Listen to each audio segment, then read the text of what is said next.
Bueno, arrancamos segunda clase de procesos. Retomamos desde acá. Lo último que habíamos visto eran los diagramas de estados, ¿sí? Diagrama de dos estados a modo introductorio, pero después el de 5 y el de 7 como los dos más significativos. Cada estado tiene una razón de existir, cada transición se explica de alguna manera, y todos los estados no existen en todos los sistemas operativos, depende del caso. Eh, pero en líneas generales esto es como una conjunción de todo lo que hay por ahí dando vueltas. Entonces, habiendo visto esos estados, ready, running y bloqueado, y después a partir de ahí new y exit,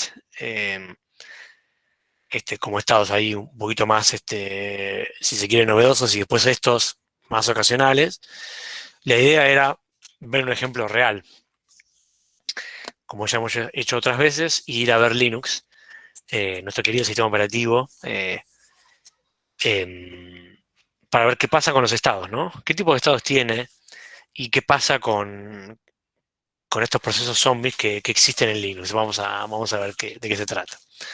Entonces, para ello, volvemos a los ejemplos que están acá y cargados en GitHub y vamos a este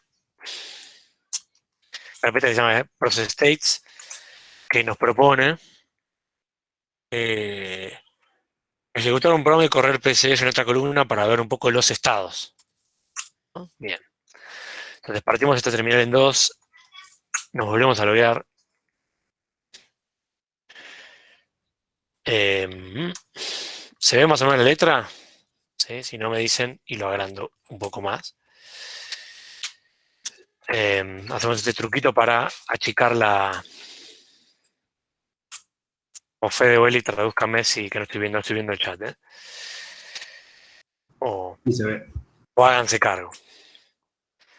Es como si fuera un famoso haciendo tweets, ¿no? Y ustedes son mis community managers.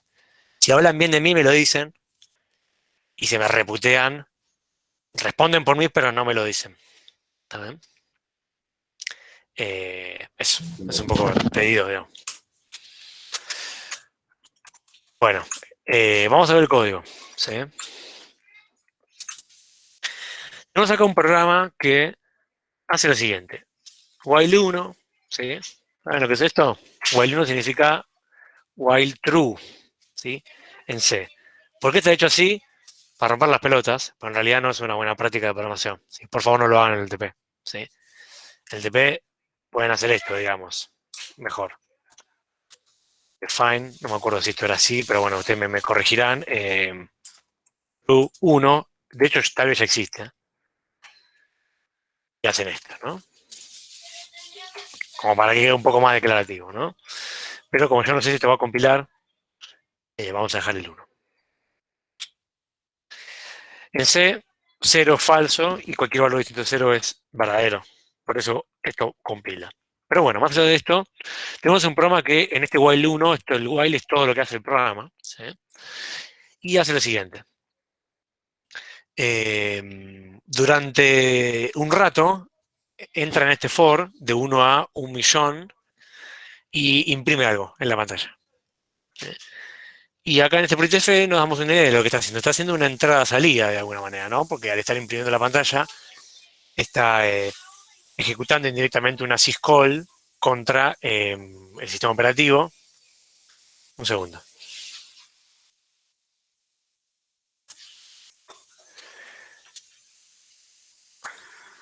No estoy encontrando lo que...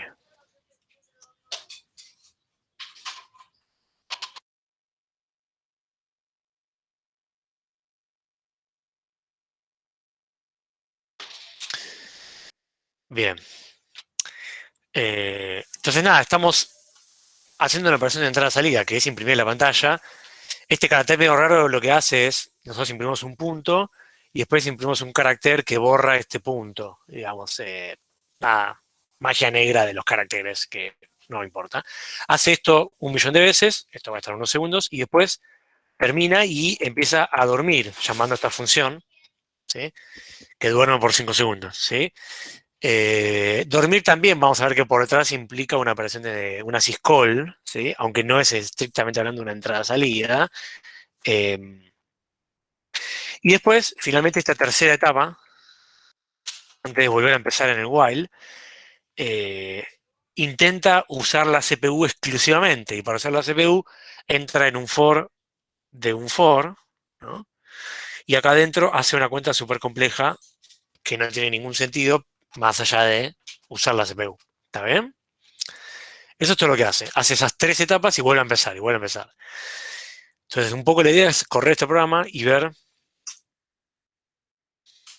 qué hace, ¿no? Bien. ¿Cómo compilábamos? GCC, CPU. Teníamos el A.8, lo teníamos, así que lo borramos de vuelta porque no confiamos en lo que había antes y volvemos a compilar. Ahí va. Lo corremos y ahí está, ¿no? Empieza el programa, hace una entrada-salida, terminó, después duerme por 5 segundos, terminó, usa la CPU, terminó y todo vuelve a empezar. ¿Está bien? Entonces, ¿cuál es la gracia de esto? Acá abajo, nosotros no sé si hemos visto el comando PS, es un comando que me permite ver, listar los procesos del sistema. ¿Sí? Muy importante para poder monitorear lo que pasa en un sistema operativo de tipo Unix. Y ahí, si yo hago un PSF, se le puede mandar 28.000 parámetros, ¿no? Pero yo ya sé que con este, el proceso, aparte de especificarme con un poco más de detalle el comando que se está ejecutando, me va a dar en esta columna el estado del proceso. ¿Está bien? Y si encima le pongo un watch adelante, watch es un comando que ejecuta el comando que le mandemos adelante repetidas veces, ¿sí? Por defecto, cada 2 segundos lo ejecuta. Entonces es como que vamos a tener en tiempo real la ejecución del comando PS, ¿no? Ahí va. Entonces, ¿qué es lo que queremos ver? Este es el proceso que queremos ver, ¿no? Que está acá abajo. ¿Qué pasa con el estado, ¿no? Este es el Process ID, esta es la terminal que tiene asociado, PTS0, esta de acá arriba. Por si están interesados, esta de acá abajo es la PTS1. Por eso, fíjense que al listar todos los procesos del sistema, nosotros nos vemos a nosotros mismos, ¿sí? Y estamos en la BTC1, y acá está el estado, ¿no? Entonces la idea es ver cómo este estado va cambiando de acuerdo a lo que va haciendo el proceso, ¿no? Entonces ahora, por ejemplo, está usando la CPU, lo vemos que tiene una R, ¿no? Ahora empieza una entrada-salida, entonces pasa a tener una S, ¿no? Después duerme, sigue teniendo una S, y después vuelve a la CPU y tiene una R, ¿no? Entonces ahí vemos un poco cierta eh, rotación, en este caso entre dos estados posibles, ¿no? Entonces, ¿qué pasa en Linux con respecto a los estados? Hacemos un man PS, ¿sí? Siempre la manera de poder saber qué hace un comando o una syscall. Yo sé que uno tiene internet, pero la posta está acá, en las páginas del manual, toda la documentación está ahí. Está bien, la googleada es para ahí un poco más fácil, la pregunta en Stack Overflow, ¿no? ¿Cómo hago esto con tal parámetro? Pero si quieren ir a las raíces, o cuando uno lo encuentran, está acá, ¿sí? Em, entonces, si hacemos esto,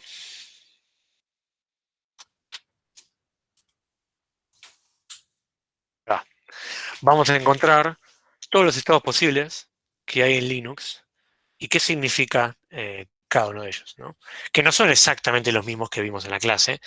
O sea, tienen otros nombres, algunos y vamos a poder mapearlos y otros no se usan, digamos, ¿no? Entonces, ¿qué pasa con el R este que estamos viendo acá? Fíjense. R significa running o runnable, ¿sí? O run queue, ¿no? Hay una cola en Linux que es la de los run, digamos. Entonces,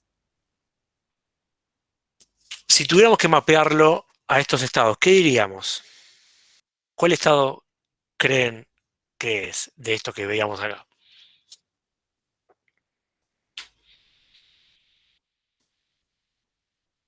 Ta, ta, ta, ta, ta, ta, ta, ta, tarara, El estado tarara. R, Claro, el R que veíamos en el red Linux. y el running sería.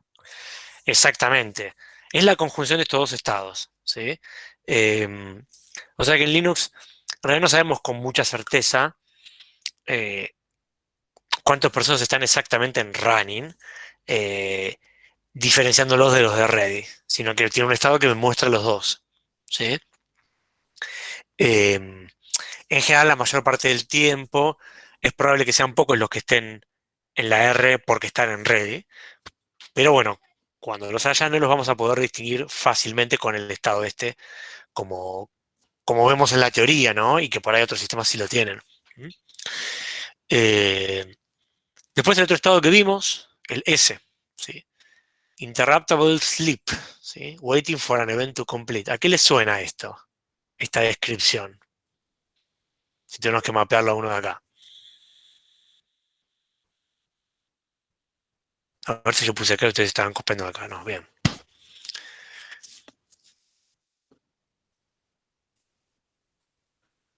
A ver, ¿qué tal si me responde Joaquín Maiolo? Ah, no se esperaban esto, ¿eh? Si respondes bien, tenés un punto para el parcial. Si respondes mal, tenés un punto para el parcial. Tal vez no está en la clase. Bueno, no pasa nada. ¿Quién quiere responder?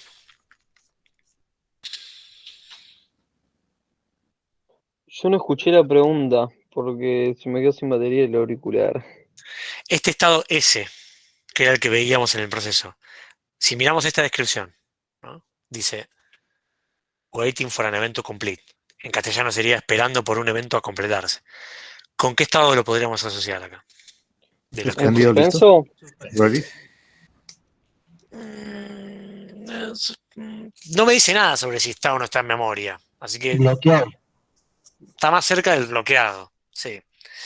Eh, de hecho, ya esto se los cuento ahora. Linux no tiene el estado suspendido como nosotros lo vemos acá en clase, de todo el proceso lo saco a memoria. Así que este sería un bloqueado, ¿sí? Porque el bloqueado era eso, era esperando por un evento que puede ser un evento de entrada-salida o puede ser otro tipo de evento, ¿no? Por eso el S lo vemos tanto cuando el proceso está imprimiendo en la pantalla y entonces usando un dispositivo de entrada-salida, como también lo vemos cuando hace un sleep, que de alguna manera el proceso le pide al sistema operativo esperar por un evento, que es el que transcurre el tiempo, ¿no? Que transcurran 5 segundos o lo que haya pedido. Así que son estos dos los que estuvimos viendo, ¿no? Eh, este estado se ve muy pocas veces. El otro día, hace un tiempo, había hecho un código que lo lograba reproducir, pero es muy difícil. Eh, Esto es cuando un proceso está eh, haciendo la entrada-salida, pero específicamente usando el dispositivo, no esperando por el dispositivo, sino usándolo. Y en general se ve muy poco, digamos, porque es como un segundo menos, ¿no? Eh, si uno hace un proceso que se baja una imagen o un archivo muy pesado de internet y rastreas con mucha precisión el cambio de estado, en algún momento ves esta de este proceso, pero tiene que ser una presión muy intensa y no como lo que yo hago acá, que es imprimir un carácter, ¿no? Por más que lo hago repetidas veces, ¿no? Y bueno, acá hay otros estados, ¿no? Este no se usa más, este lo vamos a ver ahora. Eh, Este es interesante, ¿no? Este estado y la descripción, ¿no? Eh,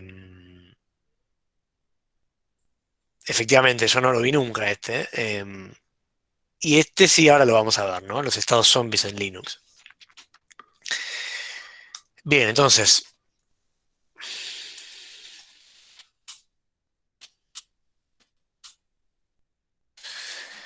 me dice el README. El README me dice que tengo un problema, ya resuelvo esto. Lo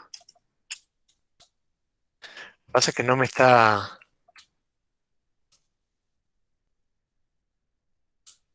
No estoy parado donde creía que estaba parado.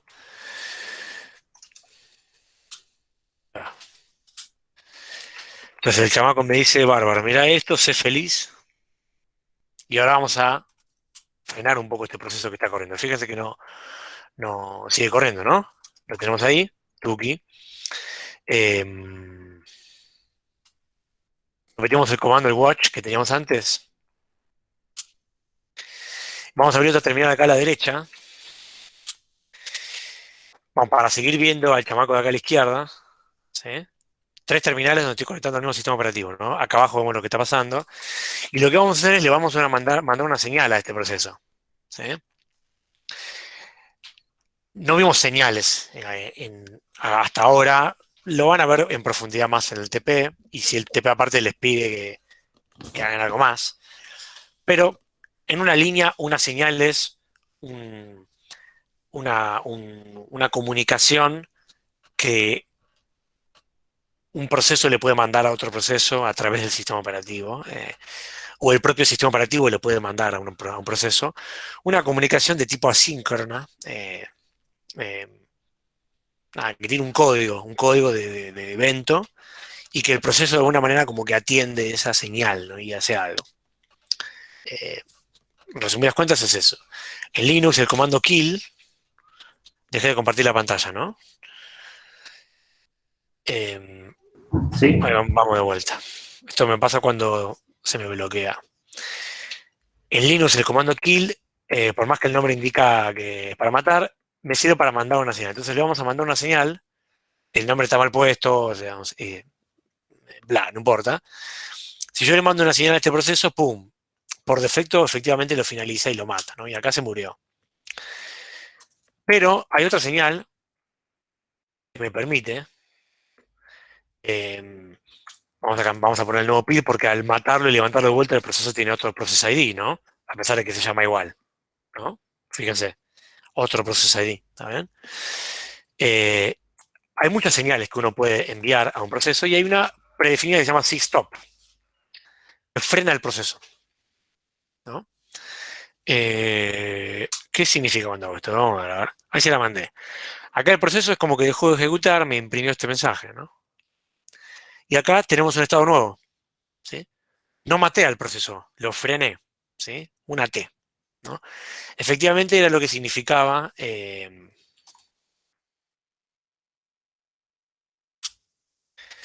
¿no? La T, ¿no? Frenado por una señal, ¿no? De control, ¿sí? Eh, el proceso queda como frenado ahí automáticamente y hay otra señal mágica para decirle, che, continúa ejecutando como si no hubiera pasado nada, campeón, ¿sí? Que es esta, sigcont. Como se darán cuenta, lo que estoy haciendo acá es, mando una señal, olvídense que el comando se llama kill, es para mandar señales, a este proceso ahí, ¿sí? Y acá le digo qué señal estoy mandando, ¿sí? Cuando al no especificar nada, como había hecho al principio, se manda una señal por defecto de terminación. Pero acá yo estoy diciendo cuál señal quiero mandar, ¿no? Señal de continuación. Pla, ahí va. Y el chamaco continúa ejecutando de vuelta, ¿sí? Acá vemos de vuelta sleeping, running y haciendo todo lo que tiene que hacer. Y acá deberíamos verlo de vuelta cambiando de estados, ¿sí? Si alguno presta atención a los detalles, se dará cuenta de que algo cambió acá, no está exactamente igual, ¿no? Se nos perdió una letrita, ¿no? Antes tenía como un más y una S, y ahora no lo tiene más, ¿no? Puedo tirar comandos acá y el proceso sigue ejecutando. Esto tiene que ver con un concepto de que los procesos cuando son iniciados pueden estar atachados, o sea, léase asociados a la terminal o no. Y cuando están asociados a la terminal, lo que pasa es que los comandos que vos escribís en la terminal los recibe ese proceso, digamos, ¿no? Y si el proceso está desatachado de la terminal, lo que yo tipeé acá, el proceso no lo recibe, digamos, ¿no? Eh, eh, Al haber como frenado el proceso y haberlo continuado, en Linux lo que pasa es que el proceso queda como desatachado de la terminal y después no vuelve a quedar atachado automáticamente, entonces se da esta cosa medio rara donde ahora el proceso está y yo puedo seguir tirando comandos. Y la ausencia de esta S minúscula significa esto, ¿no? Que no es el líder de la sesión, digamos, y que no está tachado la terminal, ¿no? Pero bueno, nada, no, un detalle más particular de Linux. Pero el proceso está ejecutando ahí, ¿sí? Con felicidad. ¿Mm? Eh, bueno, nada, lo matamos, ¿no? Veamos una cosa más. Hay dos maneras de matar un proceso, por lo menos dos.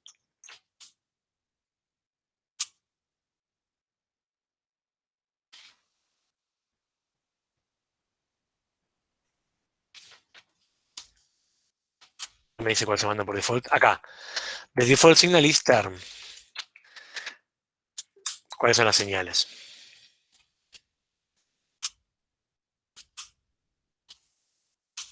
Ahí va. Acá está el listado de señales que existen en el sistema, ¿no? Term tiene el número 15 y significa terminar. Pero esto significa terminar amablemente. ¿Se acuerdan cuando vimos el chiste de Linux y Windows en la clase pasada? Este de acá. Que está este chiste de hace una década que en Linux pasaba esto. Porque, Windows, perdón, porque era muy amable y paciente pidiéndole al proceso que finalizara. Y el chiste decía que en Linux la cosa era más agresiva. En realidad esto tiene de trasfondo una cosa que está bueno ver y es que como convención existen en todos los sistemas operativos, en Windows también, dos estrategias para finalizar un proceso, la estrategia amable y la estrategia no amable. Existen ya en todos los sistemas operativos. La estrategia amable se llama grateful, digamos, gratefully stop, digamos, proceso, lo que sea, ¿no? Eso significa amablemente, ¿no? Entonces es como que el sistema operativo le pide al proceso, por favor, podría finalizar, y el proceso tiene la libertad de finalizar cuando quiera, como quiera, ¿no? Entonces es una cuestión amable, ¿no? Y la otra, la no grateful, ¿cómo se le dice en inglés? No me acuerdo, digamos. Vamos un verso y si encontramos la otra. Epa, no, pero grateful y no. No sé si hay un término en inglés para la otra. Versus beautiful y no.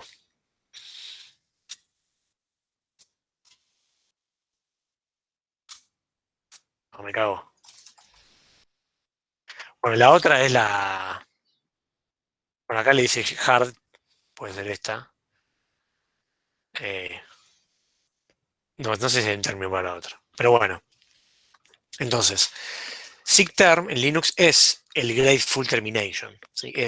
Te mando la señal amablemente y si le pones onda y te portas bien, por favor, finaliza. ¿No?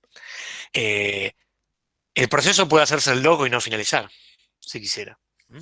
Eh, entonces, ¿cuál es el plan B? La terminación no grateful, la terminación al estilo cuchillazo, ¿no? Al estilo Tarantino, digamos, ¿no? Aprovechando que el fin de semana vi Érase una vez en Hollywood. Ok, no sé si me pareció la gran película, creo que hay mejores, pero estuvo ok, ¿no? Y la estaba viendo y era como, bueno, entretenida, sí, la historia, bla, bla, y de golpe, en un momento decís, ah, claro, te acordás que era una película de Tarantino, ¿no? Cuando pasa, eh, cuando aparece la violencia extrema, ¿no? Bueno, ¿cuál es la otra? La versión Tarantino para finalizar un proceso. Esta, ¿no? La señal seek kill, que tiene el código 9, ¿no? También es para finalizar el proceso, pero esta es no grateful, esta es a cuchillazo limpio y el proceso no tiene opción de no finalizar o de hacer otra cosa. Finaliza automáticamente, ¿no? Eh, ¿Cuál es el sentido entonces? ¿Qué opinan sobre la existencia de ambas? ¿Por qué no? Tal vez ya lo dije, ¿no? Pero ¿por qué existen las dos? ¿Por qué no que exista una de las dos? Y si prefirieran una de las dos, ¿cuál preferirían? ¿Qué opinan? Rápidamente que me elija una persona al azar. A ver.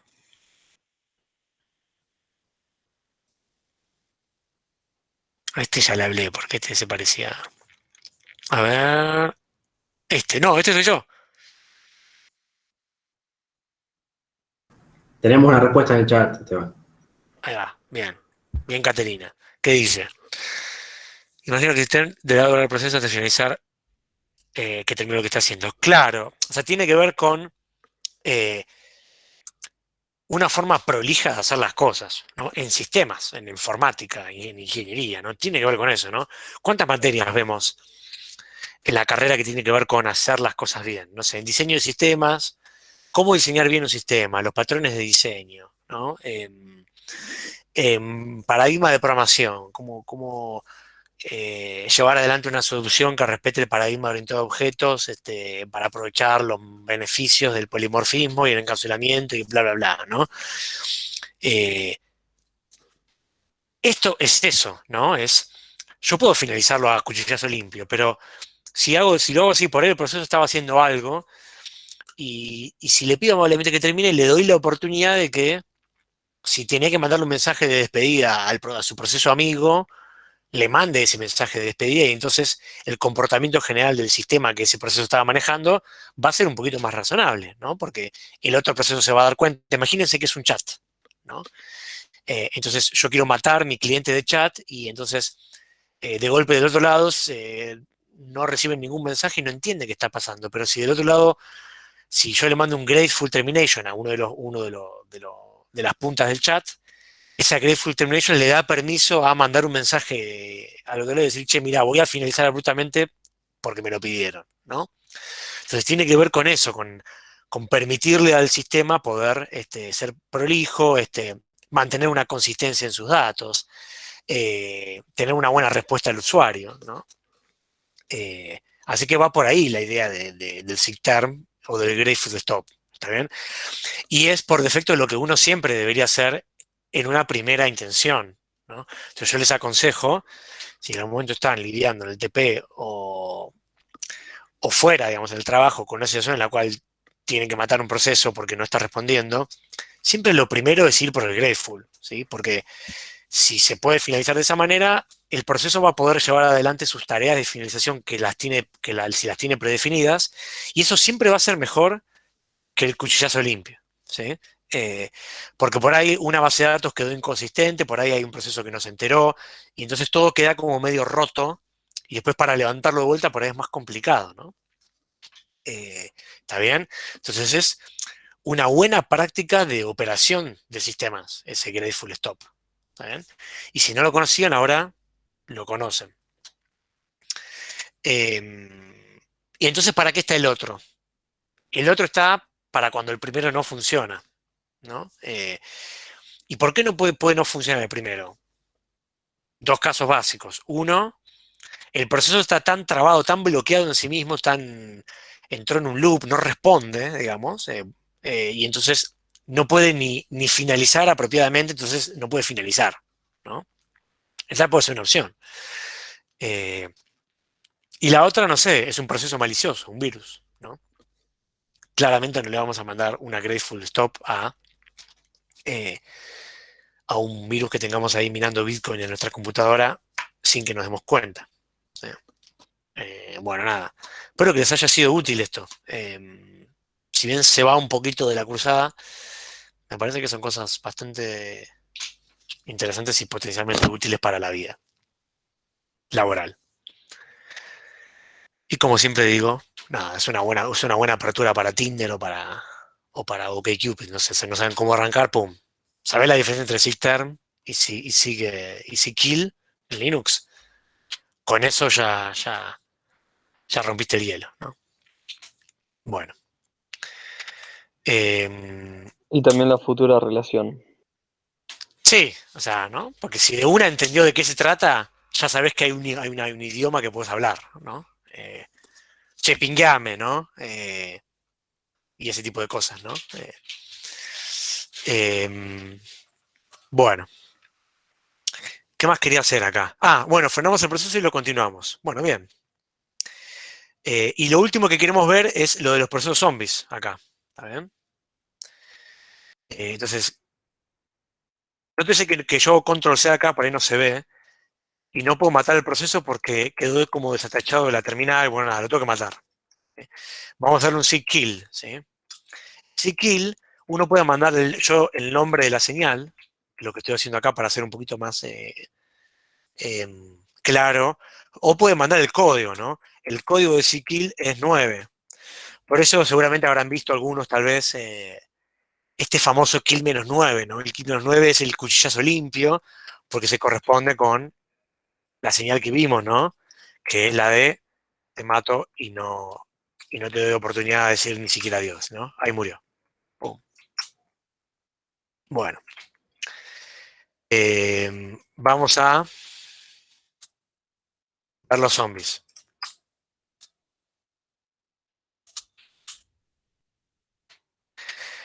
Nosotros ya vimos lo de la creación de los procesos hijos y todo eso, ¿no? Padres, hijos, sí, ¿no?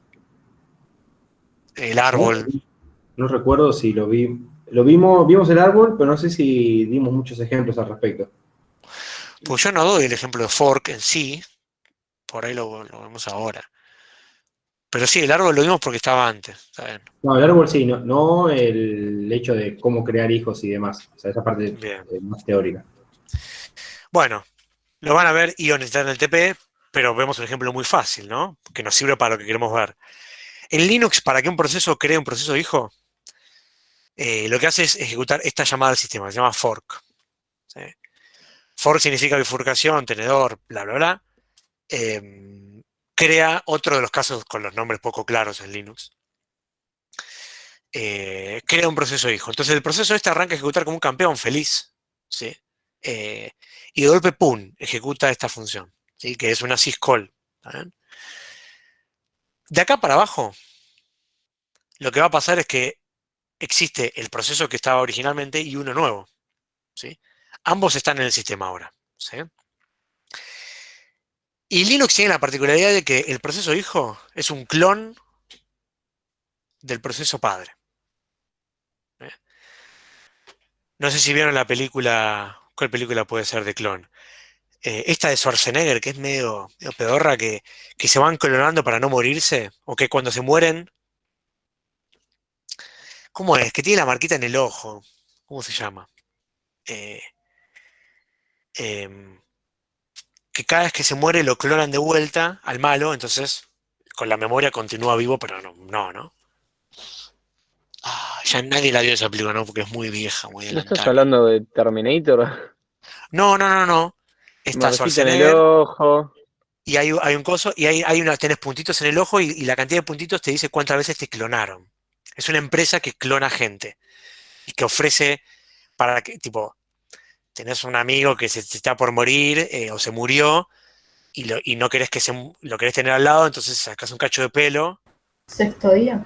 Ahí está, El esa. sexto día Lo de la llevas a la película. empresa, te lo clona y lo tenés de vuelta al amigo. Y, ¿cómo estás? Y seguís viviendo la vida loca. Ahí va. Estas películas raras. Ahí va, me acordé de esa. Bueno, piensa en esa película. ¿Sí? Como tarea mirar la película. Tarea para la próxima. Vean esa película. Mala, pero está bien. Bueno. eh, bueno, nada, crea uno igual, ¿no? Entonces ahora tenés dos procesos que tienen el mismo código fuente. ¿Está bien? El proceso padre, que continúa ejecutando, y el hijo. El proceso padre continúa ejecutando de acá para abajo, ¿sí? Porque lo último que hizo fue ejecutar esta función. El hijo, que también tiene una copia de todo el código, también continúa su ejecución desde el mismo lugar desde donde estaba el padre, o sea, de acá para abajo.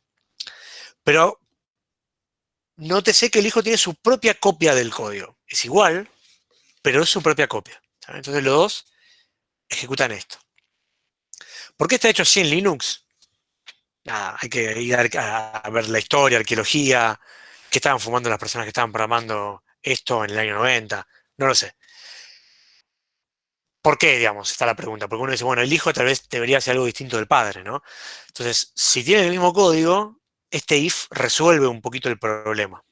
¿Mm? ¿Cuál es el detalle? Por más que ambos son iguales, tienen el mismo código y continúan ejecutando desde acá, la diferencia que existe es que el retorno de la función fork, o sea, esto que da acá, ¿sí? Al proceso padre le devuelve un valor y al proceso hijo le devuelve otro. ¿Sí? Em, esta variable debería llamarse O, pero si es el hijo. Un caso de una variable que tiene doble valor, pésima práctica de programación, ¿sí? Pero bueno, en C estas cosas pasan, digamos.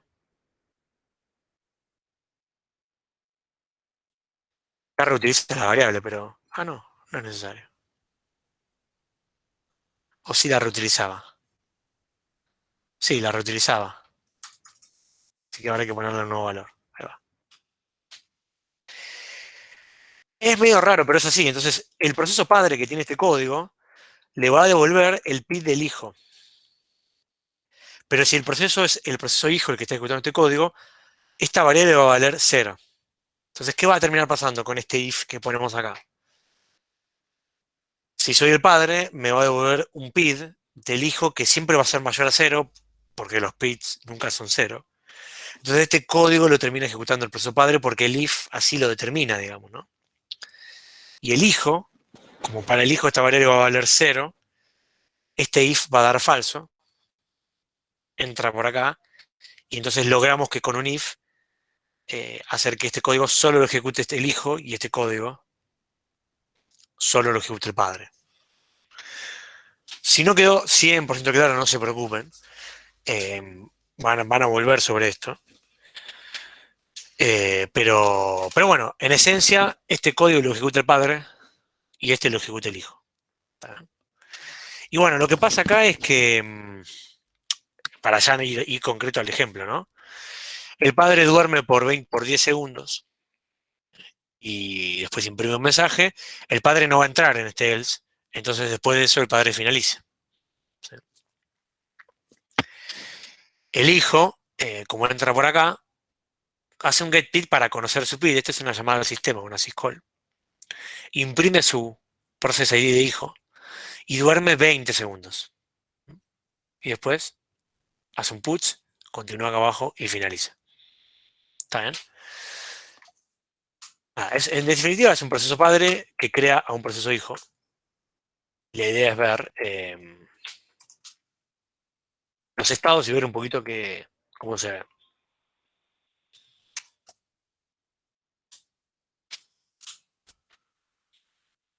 Acá tenemos un comando con algunos parámetros un poquito más molestos.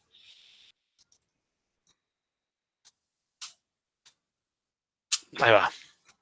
También estamos viendo los procesos que están corriendo con todo el comando completo, con los parámetros, un quilombo ahí, pero bueno. Borramos el binario, compilamos.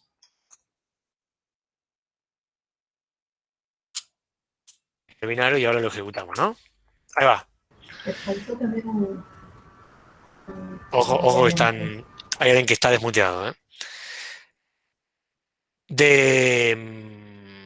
Bueno, me desconcentré. Pero bueno, ahí quedó el proceso hijo corriendo. Ahora lo repetimos, el ejemplo. Vamos de vuelta. Fíjense, proceso padre, proceso hijo. ¿Está bien? Nótese, fíjense que acá está el PID y acá está el parent process ID. ¿Sí? Vamos una vez más. Fíjense cómo el proceso hijo, el parent process ID, que es 4188, es el PID del proceso padre. ¿Sí? Esto nos confirma su grado de parentesco. ¿Estamos? Y este ejemplo está hecho así a propósito para ver lo siguiente. ¿Qué es lo que nos está pasando acá? Vamos, lo corremos una vez más. Están los dos ejecutando, pero el hijo va a finalizar antes. Perdón, el padre va a finalizar antes que el hijo. ¿Está bien? El hijo es el 4224. Fíjense, sigue corriendo, ¿no? Sigue corriendo unos segundos más, está en estado sleeping, hasta que finaliza.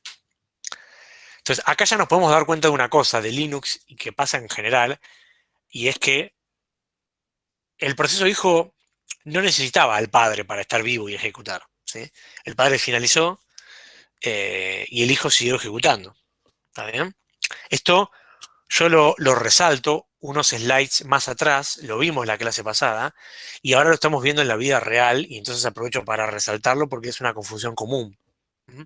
Como los procesos son entidades independientes, hay una relación de parentesco, pero la relación de parentesco no determina el ciclo de vida. ¿Está bien? Por eso es que el padre finalizó y el hijo pudo seguir ejecutando igual. ¿Está bien? Acá lo vemos de vuelta, ¿no? El padre finaliza y el hijo sigue ejecutando un rato más. ¿Eh? Y finaliza por decisión propia.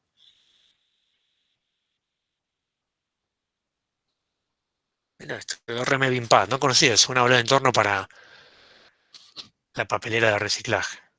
Eso no existía antes. Bueno.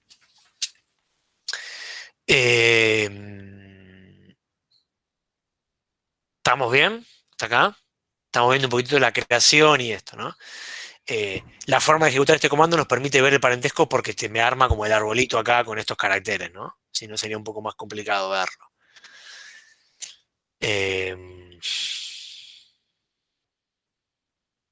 Bien. Hay una pregunta, Esteban, en el chat que le iba a Dale. responder, pero de paso pregunto a Ezequiel. Ezequiel pregunta si lo matás. Si matás, ¿cuál proceso, Ezequiel? Si matás al padre. Bien, vamos a verlo. Tenemos solo, voy a preparar el comando, porque vamos a tener solamente, ¿con qué señal quiere que lo mate? ¿Cuchillazo limpio o, Limpio, o una vara? ¿Limpio? para más placer. Ok. Bueno, entonces tenemos 10 segundos para hacerlo, ahí va. Tuki, tuki, pum. Fíjate, el proceso sigue ejecutando, solo que le cambió el estado. ¿Mm? Y ahí desapareció realmente el sistema. ¿Mm? Pasó algo medio particular, ¿no? Vamos a ver qué pasa. Esto no está en las pruebas, en el plan, pero me encanta.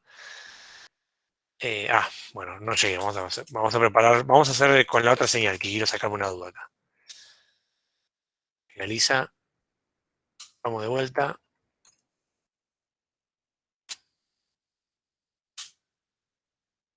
Lo mismo que con el kill común. Solo que el padre no había finalizado. Me ignoró rotundamente en el sleep. Mira. Mira qué interesante. Mira qué interesante.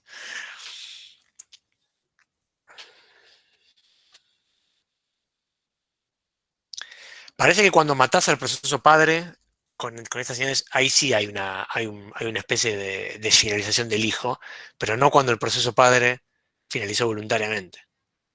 Eh, bueno, listo, respondido con lo que pasa en Linux, vamos a ver ahora una cosa más que yo quiero mostrar y charlamos sobre esto.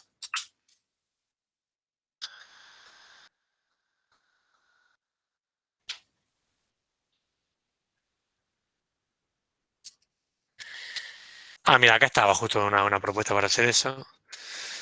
El kill.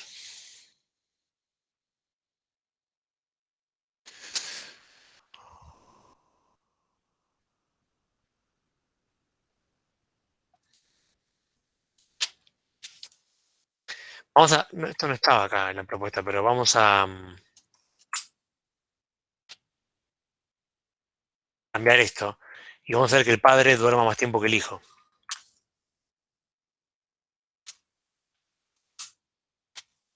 Compilamos. Paramos esto acá. Vamos a ver cómo se ve acá, ¿no? Padre, hijo ejecutando. El hijo va a finalizar el primero esta vez. Ahí finalizó. Y quedó en el estado Z, ¿no? Lo mismo que habíamos visto antes, ¿no? La Z es el estado zombie en Linux, ¿sí? Sigue estando en el sistema, ¿sí? Solo que en estado zombie. Y ahí desapareció el padre y el hijo. El estado zombie en Linux es el equivalente a este. Es el equivalente al exit que estamos viendo por acá. ¿Está bien? Es ese estado en el cual el proceso dejó de ejecutar, pero todavía no desapareció del sistema. Sigue teniendo su PCB, pero no está ocupando. La imagen del proceso fue liberada en el sentido de que el código no está más en la memoria, los datos tampoco, el heap tampoco, pero el PCB sigue estando ahí, ¿no? Entonces es un estado de última finalización en el cual se espera que el proceso padre lo consulte, vea qué le pasó y ahí de alguna manera lo libere para que pase mejor vida. ¿Mm? Eh, entonces era un poco lo que estábamos viendo ahí. Ahora, es más una convención, pero no es algo que los padres tienen obligatoriamente que hacer en Linux. No es que los padres tienen que ver qué le pasó al proceso hijo. Si no hacen nada, en realidad lo que pasa es que cuando el proceso padre finaliza, ese proceso hijo zombie es como heredado por un proceso de más arriba. Y ese proceso de más arriba, que es un poco más responsable, que es un proceso ya creado por el sistema operativo, lo va a dejar ir y lo va a desaparecer del sistema. ¿Sí? Pero bueno, vimos el estado zombie como un caso del éxito en Linux, ¿sí? Para estos procesos que están ahí, ¿no? Sin ocupar memoria, pero con el PCB ahí, ¿no? O sea, sin el código, sin los datos, pero, pero con el PCB ahí y en el estado, el PCB tiene ahí adentro el exit status, ¿no? Que lo habíamos visto la clase pasada, ¿no? Que era el valor de retorno que todo proceso puede devolver cuando finaliza, ¿no? Este valor que hay acá, ¿no? El return de la función main, ¿no? Ese se guardó en el PCB y el proceso padre lo puede consultar usando funciones como esta.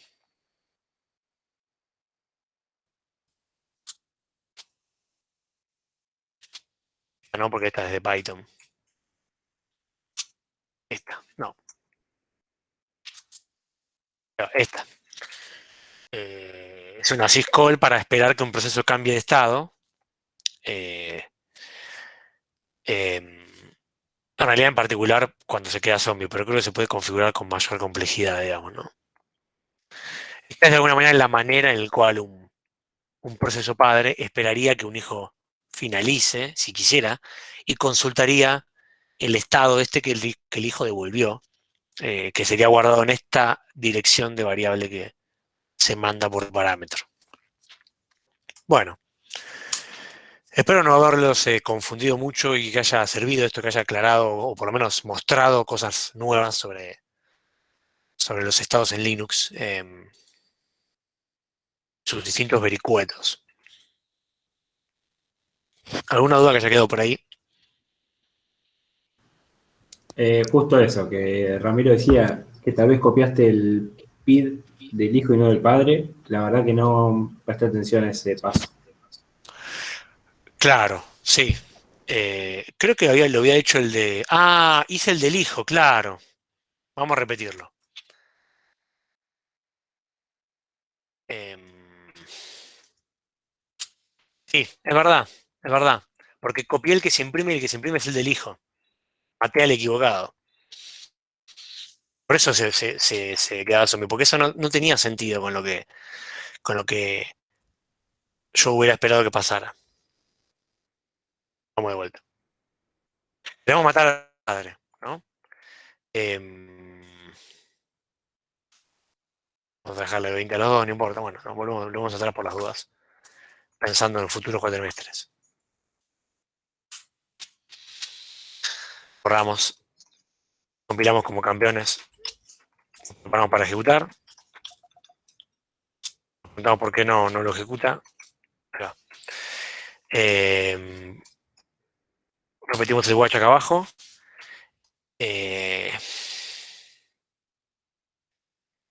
Y para no ser tan boludos, perdón, vamos a poner más tiempo, ¿no? ¿Para qué correr? 20, 40. Bueno, 30, tampoco tanto, ¿no? ¿Qué se cree? Vamos a hacer todo en un solo comando porque somos muy malos, digamos. Borramos el archivo y lo compilamos de vuelta. Bien. Ahora sí. ¿Está bien? Corro y hago un kill de 5125. Ah, no era ese que tenía que matar. Es un kill normal por ahora. Fíjense, el hijo siguió ejecutando. ¿Está bien? Ahí va. Estaba matando al proceso equivocado. O sea, se mantiene la premisa que tenemos entendida. La muerte del padre no afecta al hijo. ¿Sí? El hijo sigue ejecutando. Solo que tiene un nuevo padre, fíjense. Ahí desapareció, ¿no? Vamos de vuelta. Tilde 5178. Ahí va. Muere el padre, el hijo, ahora es este. Fue adoptado por el proceso init, que es el gran abuelo o abuela, hija, madre, padre, todos los procesos, pero sigue corriendo, ¿sí? O sea, la vida del hijo no depende de la vida del padre, ¿sí? Hacemos el cuchillazo limpio, para más placer. Vamos ahí. 5, 2, 5, 2, 2, 8. Ahí va, cuchillazo limpio para más placer, y el hijo sigue vivo. ¿Mm? Bien, bien, ahí está. Gracias por la mención, porque me había equivocado. Sí, sí.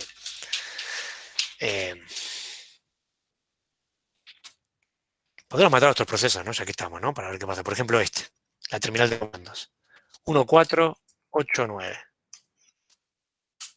¡Pum! ¿Qué pasó? ¿Quién me puede explicar acá?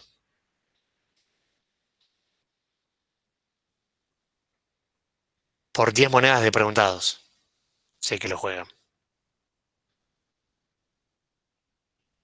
Eh, o un power-up de adivinar la palabra en apalabrados. Creo que los premios no son tan atractivos, ¿no?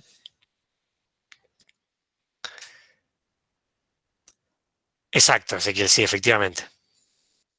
Adopta de padre, exacto, y repito lo que dije antes que me parece muy importante, ¿no? El hijo sigue ejecutando, ¿sí? No, la muerte del padre no le hizo nada, ¿sí?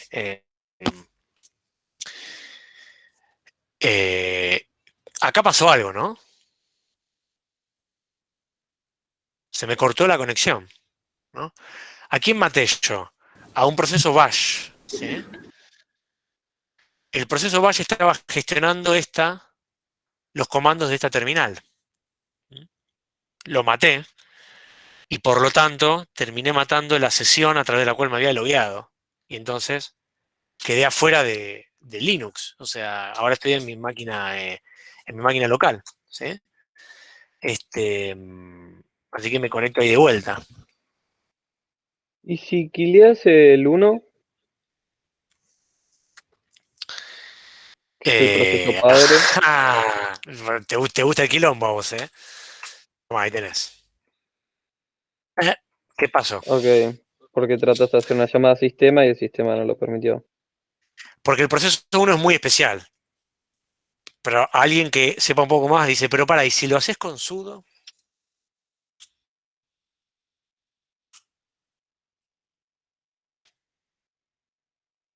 No pasa nada, me ignoró olímpicamente. El proceso uno en Linux es un proceso que no se puede matar. Eh, eh, es medio especial, está ahí. Es un mortal, pero que le dieron algunos superpoderes, digamos, ¿no? Es ese gran abuelo que adopta a los procesos huérfanos, pero hace otras tareas también en el sistema, digamos. Pero teóricamente, ¿qué pasaría si lo matásemos? El sistema se volvería inusable porque realiza un montón de tareas muy importantes, digamos. Empezaría a Y, funcionar mal el ok, entonces sistema es como operativo, que ¿no? estamos tratando de hacer una llamada al sistema y como habíamos hablado la vez pasada, no nos dejan hacer todas las llamadas así. El sistema operativo no puede hacer todo lo que nosotros queremos que haga. No es que no puede, no quiere. O sea, cuando ve que, cuando vos ya haces un kill, vos estás realizando una syscall y el sistema operativo cuando está por matar el proceso tiene algún if en su código que dice, para, el PID que vos me mandaste es el 1 y si la respuesta es sí, entonces no hago nada, porque esto me vas a joder la vida y no mata a nadie, ¿entendés? Decide no hacerlo. Y como la única manera de matar procesos es a través de la syscall, no vas a poder lograr matar a ese, porque en la implementación de la syscall, eh, ese proceso eh, es ignorado, digamos. ¿Está bien? Los comandos de la terminal de Windows son muy distintos, ¿no? No los conozco. No sé cómo sería matar un proceso en Windows por terminal. Conozco la versión gráfica. Así que ahí no sé, habría que averiguar. ¿Por qué lo decís? ¿De curioso o para una pregunta adicional? No, para no tener que abrir la máquina virtual. Así probaba alguna cosa, pero después me fijo. Sí, eso, googleátelo y después contanos. Sí, yo conozco la forma visual para terminarlos. Mac, por ejemplo, tiene, como es un Unix por debajo, tiene el kill estándar, pero también está la forma visual, ¿no? Si yo acá levanto el Activity Monitor, sería el equivalente al administrador de tareas en Windows o el PS en Linux, y desde acá yo podría este, finalizar un proceso tocando esta crucecita que no se ve, pero bueno.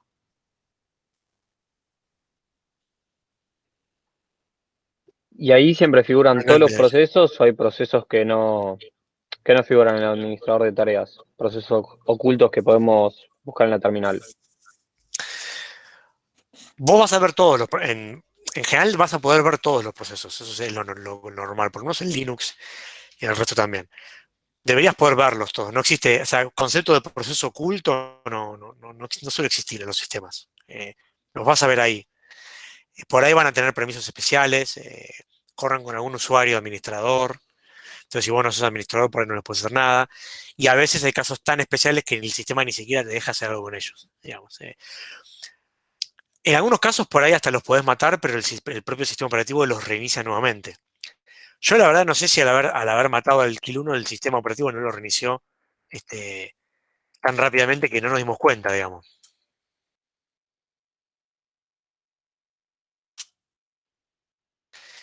Pasa que acá no los vemos, ¿no?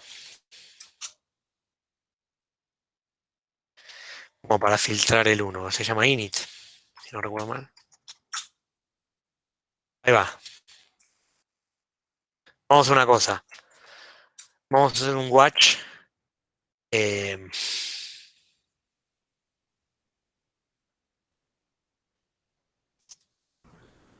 ¿Esa no es la hora de inicio, Esteban, o el tiempo que estuvo ejecutando? Los minutos.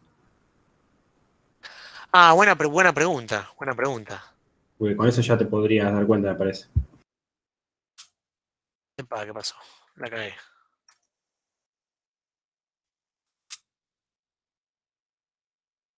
Mira, se me rompió la terminal, mira. Ahora tipeo comandos y se me va para abajo, mira, ¿ves? Esto se arregla con un reset. Ahí va. Bien. ¿Qué queríamos hacer?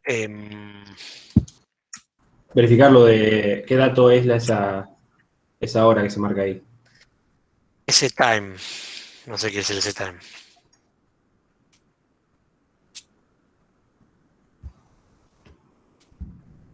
Bueno, me muestra esto. Dale, bueno, ¿qué pasa?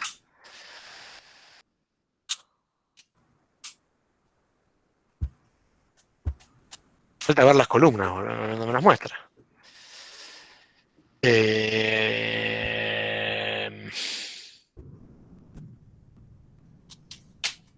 Si busco esto, esta time. No, acá aparece así la S, digamos. Lo busqué y dice que es el tiempo en el que, cuando el proceso comienza. Así que imagino que será el timestamp, tipo la hora de la A ver. máquina cuando comenzó. Start time. Bueno, para que la rompí de vuelta, digamos. Porque lo que quería hacer era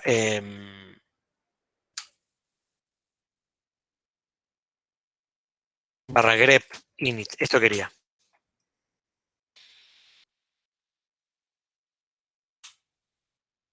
Bueno, ahí de alguna manera salió. A ver qué pasa si lo matamos acá. Mirá, ahora apareció otro. No, es el mismo. Es el mismo, Es el sí, mismo. ese no Es el murió. mismo. No murió. Sí, no murió. Arrancó cuando arrancó la clase, de hecho. Cuando Sí. iniciaste la máquina, sí. Así que efectivamente no me da bola el chamaco con esto. Bueno, bien. si querés ser más loco, tenés una función que se llama Kilol, que es un asesinato más amplio, tipo agarra la ametralladora y para pa. Pero ya Kilo sabemos él que pinchó stream. cómo pinchó stream. ¿Qué Y significa eso? tipo, no te veríamos más. ¿Lo corriste y te pasó eso, decís? O... No, me imagino. Te pregunto a vos. No, Kilol es para matar muchos procesos siguiendo algún patrón. Todos los que se llamen de una manera o algo así. Es eso más que nada. Entonces le manda la señal que vos quieras a todos los que tengan un nombre o sean más viejos que, ¿no? Tenés como reglas para tirotear una señal a un montón de procesos, digamos, ¿no? Igual acá acordate que estoy dentro de la máquina virtual, así que siempre todo ocurre dentro de Linux y no dentro de mi Ah, Mac, claro, ¿no? claro. Bien. Bueno, bien. Bueno, listo, corregido eso, aclarado, así que volvemos. Ya para ir cerrando.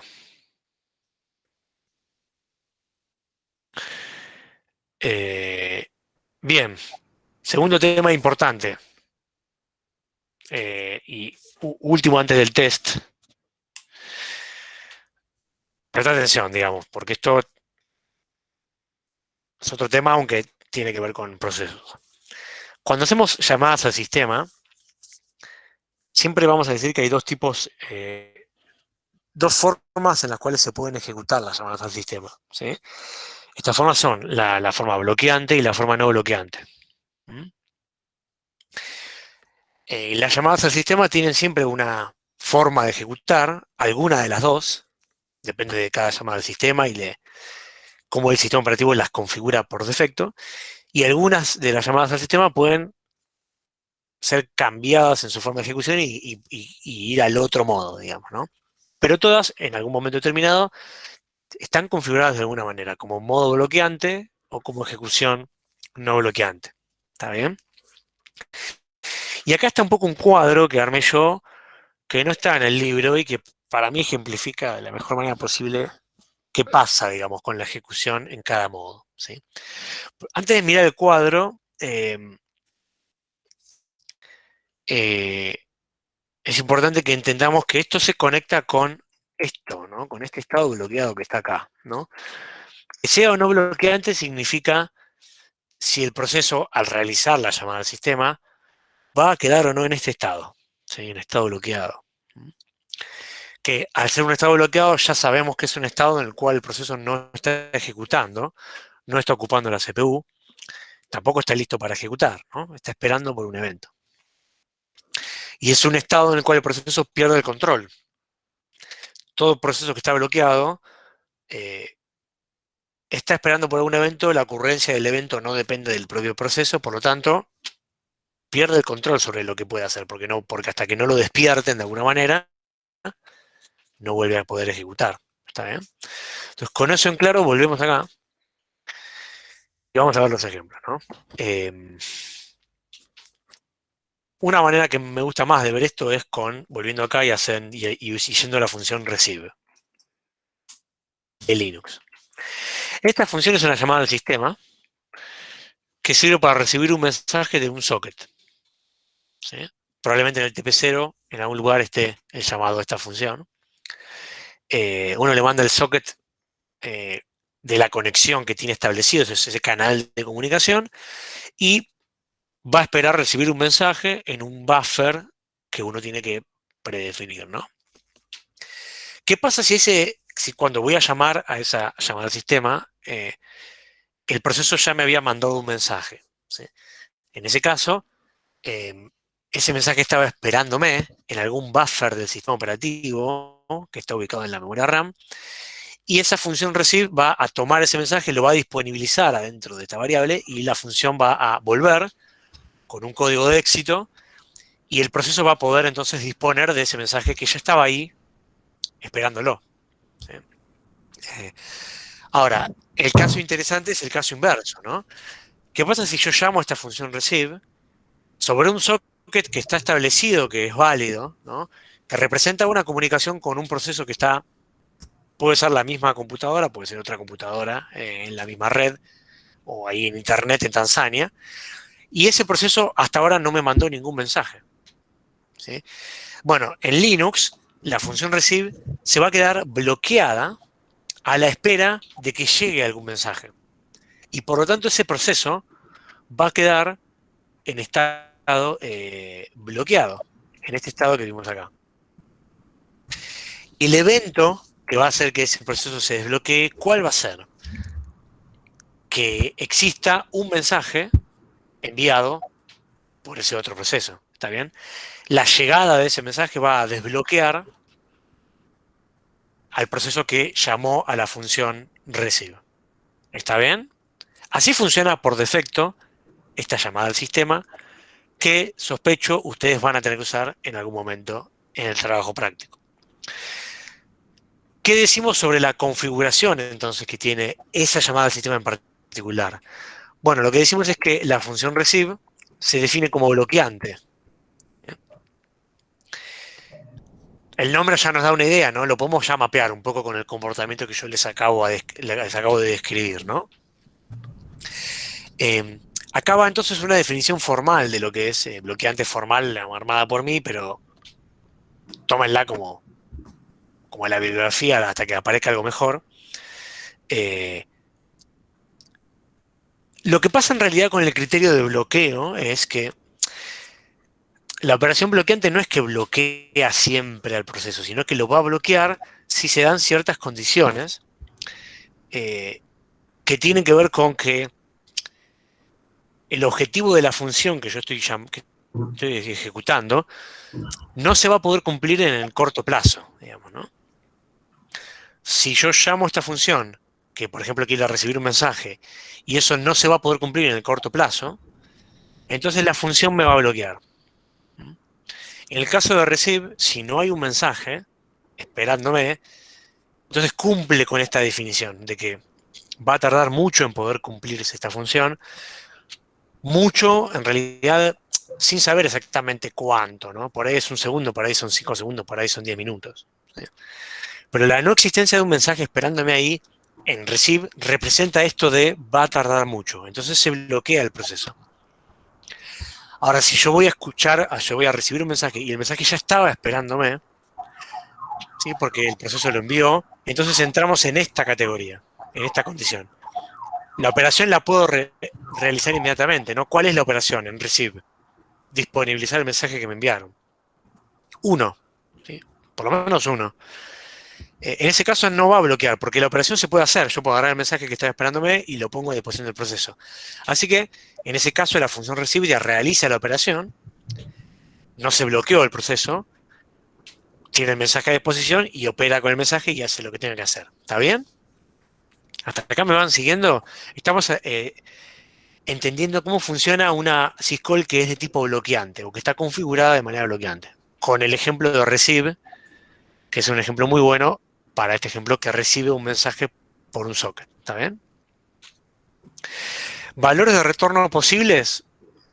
Ok, si anduvo todo bien, con algún número particular, dependiendo de la función, o algún error, ¿no? Puede fallar, pero el error no tiene que ver con esto, digamos, con que tarde mucho, sino que si hay un error tiene que ver con algo más grave, ¿no? El socket era inválido, el proceso me cerró, el socket se rompió, no sé, alguna cosa medio irreparable, digamos, ¿no? Hasta acá, antes de pasar a la parte no bloqueante, ¿se entiende esto? Y el cuadro, esta parte, si alguien no lo entiende, es el momento, digamos, de preguntar. ¿Cómo sería entonces esta fila, no? ¿Podría configurar receive como no bloqueante? Sí. ¿Deberían hacer ustedes eso en el trabajo práctico? Probablemente no. ¿Pero deberíamos entender cómo sería el hacerlo? Sí. ¿Y cómo sería el comportamiento? Bueno, sería de la siguiente manera. Si receive estaba configurado como no bloqueante, cuando yo llamo y la operación se puede realizar inmediatamente, el comportamiento no va a cambiar, ¿no? Se hace la operación. En el caso de receive, el mensaje estaba listo. ¿Dónde cambia el comportamiento? Acá, ¿no? Cuando yo llamo a la syscall y la operación podría tardar mucho tiempo, ¿no? Ya dijimos de que si estaba configurada como bloqueante, el proceso pasa a estado bloqueado y recién se desbloquea cuando el evento que permite que la función haga lo que tiene que hacer ocurre, ¿sí? Ahora, si es no bloqueante y la operación va a tardar mucho, esto es lo que pasa, ¿está bien? En esencia, la función como está configurada como no bloquear, entonces no espera nada, ¿sí? Pero tampoco puede llevar adelante la operación, porque no hay ningún mensaje para leer, siguiendo el ejemplo recibe. Entonces no hace nada la operación, ¿sí? No realiza la operación, la función vuelve, ¿está bien? Y el proceso continúa ejecutando sin haber hecho nada la función, lo cual representa un desafío para el proceso porque puede pasar que vos hayas llamado a la función en tu código y avances en la ejecución y el mensaje no esté ahí, ¿sí? ¿Por qué? Porque estaba configurada como no bloqueante y en ese momento no había ningún mensaje. Entonces, habría que esperar, porque va a tardar. Pero no puedo bloquearme. Entonces no hago nada. ¿Sí? ¿Segura? ¿Promesa? ¿Es la verdad, la verdad? Bueno, dale. Me vinieron a reclamar el celular. Papumo es una aplicación muy educativa que la recomiendo para niños de 2 a 6. Les enseña a leer, a escribir con juegos, está bueno. Entonces, ¿qué pasa con los códigos de error de la función en este caso? Aparte de tener un código para marcar que anduvo todo bien y algún código para marcar algún error irreparable, tenemos este agregado, ¿no? Porque la función ahora me va a tener que poder indicar qué pasa si en realidad no hizo nada, porque tendría que haber esperado, pero no podía esperar porque era bloqueante. Entonces, me va a devolver algún valor que va a indicar, che, mirá, yo volví, digamos, la función terminó, pero en realidad no hice nada. Entonces, tal vez quiera reintentar, porque el mensaje no está ahí, digamos, no hay ningún mensaje. ¿Sí? ¿Qué opinan, digamos? ¿Se entiende, no se entiende? Si mi código acá, yo digo, bueno, char, voy a asterisco. No me termina de cerrar. Si la función retorna a reintentar, ¿qué es lo que querría decir o cómo lo podemos interpretar? Y como que la función no hizo lo que tenías que hacer, el mensaje no llegó, pero tu ¿Y, código sigue ejecutando. y cuál es la diferencia con error? Eh, en realidad, vos podrías querer reintentar recibir el mensaje más tarde, a ver si más tarde llega el mensaje que la primera vez no había llegado. ¿Sí? Entonces, un caso separado, porque no es un error grave del cual vos no te podés reparar. En realidad no había mensaje, pero entra dentro de un caso de uso esperable dentro de tu posible programa, dentro de una Y comunicación bidireccional, digamos. ¿Está bien? reintentarlo pondría en un stand-by. No, la función termina igual. O sea, lo voy a mostrar con el código y se va a entender mejor. Mirá, yo estoy programando mi código, ¿no? Imagínate que es bloqueante, ¿sí? El caso anterior. Vamos a receive. El código no compila de ninguna manera, digamos, ¿no? Pero bueno. Digo esto igual a malloc, ¿no? Preparo un buffer donde voy a guardar la información como un campeón. Me conecté acá con un socket, pum, y le mando el socket, le mando el buffer. Los parámetros, ¿no? Y acá hay un valor de retorno, ¿no? Que significa qué pasó, ¿no? Si esto es bloqueante, entonces, cuando mi programa esté ejecutando acá, imagínate que acá digo, bueno, a ver, if buffer igual a hola, entonces, ¿no? Imagínate que la lógica de mi programa iba por ahí, ¿no? Cuando yo estoy en esta línea, yo sé que pasaron dos cosas acá. O hubo un error irreparable y se rompió todo, o me llegó un mensaje. De hecho, una buena práctica de programación que ustedes tienen que hacer en su programa, muy importante, sería hacer esto, ¿no? Si uno pregunta, acuérdense que no compila, ¿no?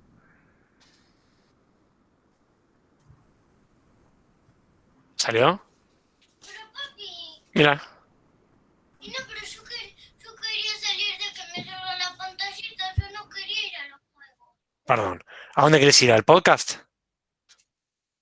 Y de vuelta el otro. Yo no quería que se me salga esto. Tocas podcast acá. Sí, ya sé, Pero, solo que no sabía cómo sacarlo de ahí y entonces me lo pusiste en el juego.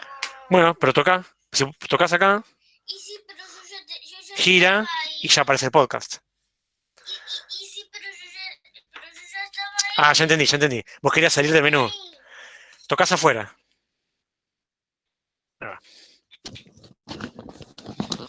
Uno de los pocos casos en la vida donde los niños no nacen sabiendo cómo se comporta un celular. Yo acá tendría que hacer esto, ¿no? Ocurrió un error, esta sería la buena práctica, ¿no? Entonces acá pondré un print y diría, ¿conoce esta función? Error. Se les propongo que la investiguen. Tarea para el hogar, investigarla. Y Esteban dice que me va a servir para el trabajo práctico. ¿Sí? No le voy a decir qué hace, pero imprime de alguna manera de error. Y acá finalizo, ¿no? Supongamos, ¿no? Porque yo digo, che, todo mal. Explosión. Este sería un código, un pseudocódigo medianamente estándar para un comportamiento bloqueante. O sea, si lo que pasó no es un error, o sea, no hubo un error, yo sé que acá ya tengo un mensaje. ¿Se entiende? Porque receive, si cuando yo lo llamo no hubiera un mensaje, como era bloqueante, se quedó esperando. O sea que el programa se quedó bloqueado acá. ¿Sí? Y el código se queda frenado y no avanza. ¿Está bien? Entonces yo doy por sentada esta lógica secuencial en la cual cuando avanza el programa, cuando esté acá, o hubo un error irreparable o ya está el mensaje para leer. ¿Estamos? Ahora, ¿qué pasa cuando es no bloqueante?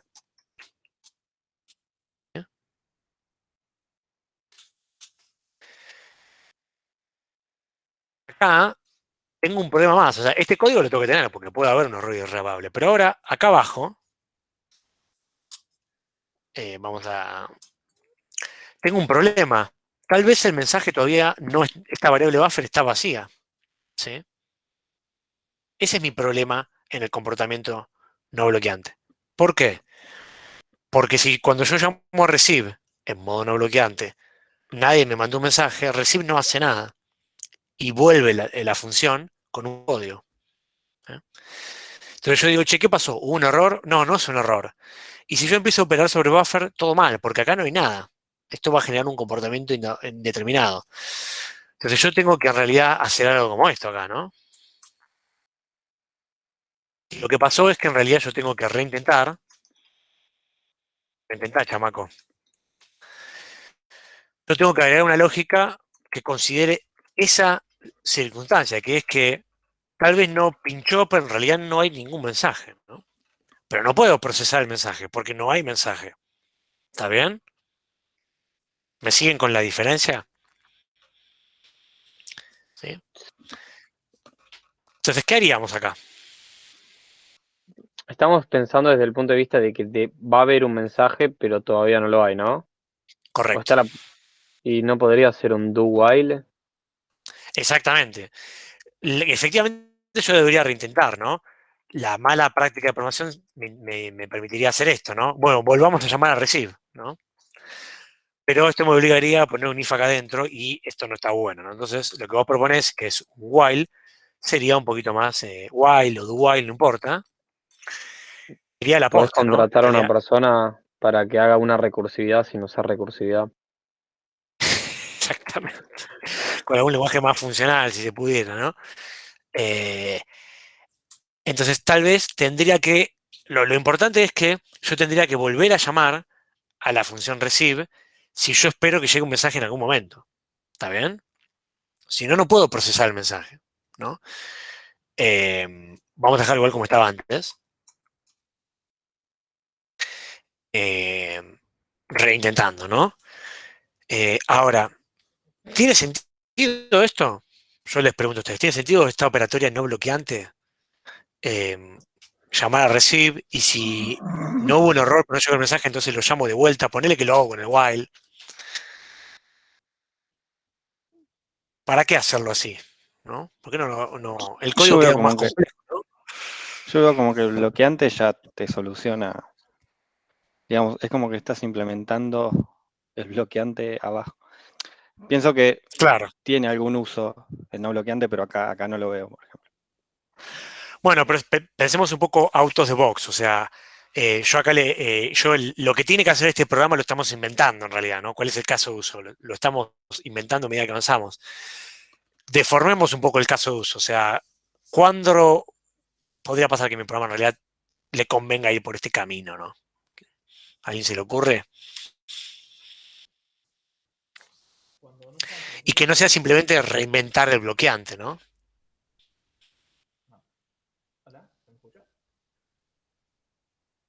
Alguien está hablando, pero se le escucha muy bajo. La verdad. Sube el volumen.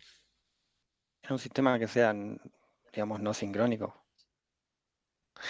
Exacto, exacto. Vienen por ahí sistemas asincrónicos, pero yo voy a agregar una premisa antes para acompañar esa idea. Si mi programa lo único que tiene que hacer después de este momento, después del receive, ¿no? Es procesar este mensaje, ¿no? Porque depende de que haya un mensaje para hacer lo que tiene que hacer, y es lo único que va a hacer. O sea, yo que sé, un programa de chat, no sé, que depende de recibir el próximo mensaje para por ahí publicarlo, no sé. Eh, Claramente, una lógica bloqueante me va a resultar más cómodo. Me bloqueo hasta que haya un mensaje porque no tengo nada para hacer hasta que no haya el mensaje, ¿sí? Ahora, si mi programa podría hacer alguna otra cosa de utilidad, más allá de procesar el mensaje, ¿está bien? Porque la lógica así lo determina, lo que se puede hacer A, B o C. A es procesar el mensaje, pero B o C es otra cosa. El problema de una operatoria bloqueante, ¿cuál sería? ¿Quién me lo puede explicar? Si yo puedo hacer A, que es procesar el mensaje, pero también podría ser B, que no tiene nada que ver con recibir un mensaje.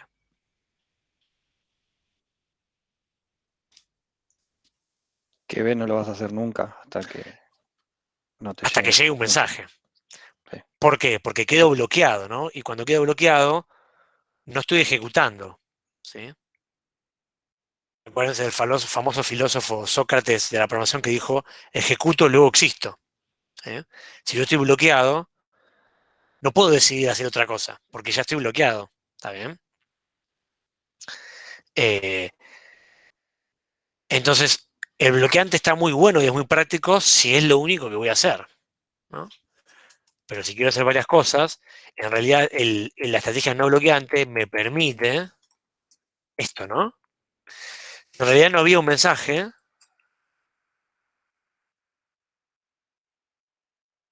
entonces, bueno, hago otra cosa, ¿no? Y si había mensaje,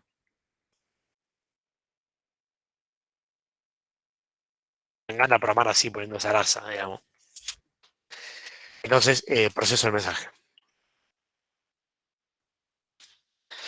O sea que, ¿qué es lo que me da la estrategia no bloqueante? Me da más control, ¿no? Sobre el programa, me da más flexibilidad para poder hacer lo que quiero y no, ¡pum!, bloquearme repentinamente.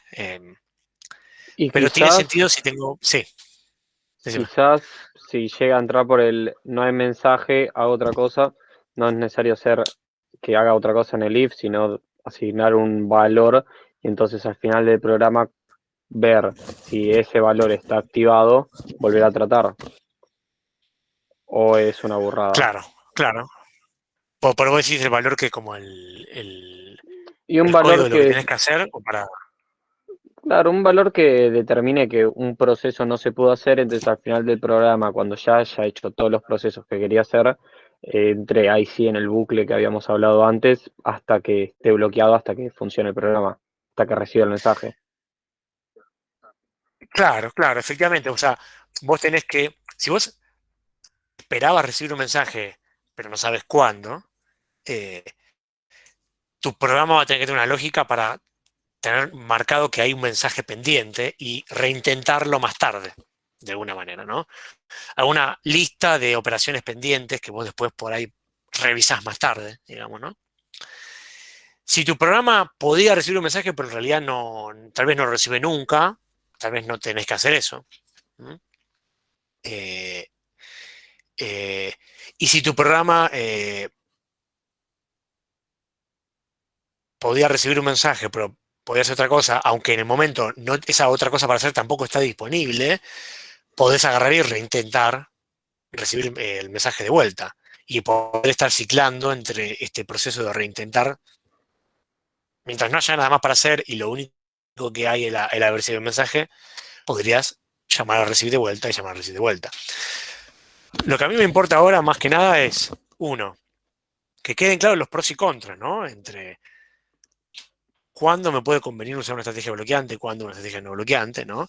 Que tiene que ver con lo que haga la lógica de negocio de tu programa, si hace varias cosas, si hace una sola cosa, y las consecuencias. ¿Cuál de los dos estrategias es más compleja a la hora de armar un programa y de después mantenerlo y todo eso? La no bloqueante, ¿no? Porque yo tengo que poner un if acá de qué pasa si no hay mensaje, pero hay otra cosa. Si me interesaba recibir un mensaje que por ahí todavía no llegó, tengo que volver a llamar a la función receive. O sea, mi programa es mucho más complejo que la estrategia secuencial pelada del bloqueante, ¿no? ¿Ah? Y ahí conecto con lo que habían dicho al principio, ¿no? Los programas que tienen un diseño de tipo asincrónico, ¿no? Viene de la mano de, puedo procesar un montón de cosas a la vez, y proceso una, después proceso otra, y las cosas no las hago inmediatamente, las encolo, las hago después, ¿no? Hay mucho de eso, ¿no? Eh, eh, Va muy de la mano con esta operatoria no bloqueante, ¿no? Es necesario operar de manera no bloqueante si la estrategia de mi programa es asincrónica, ¿no? Y eso da como ventajas una mayor flexibilidad y un mayor control en mi programa, pero es más complejo de diseñar también, ¿no? Bueno, nada. Volvemos entonces un poquito al dibujito, ¿no? A ver si ahora quedó un poco más claro, ¿no? Bloqueante o no bloqueante, si la operación se puede hacer inmediatamente, se hace.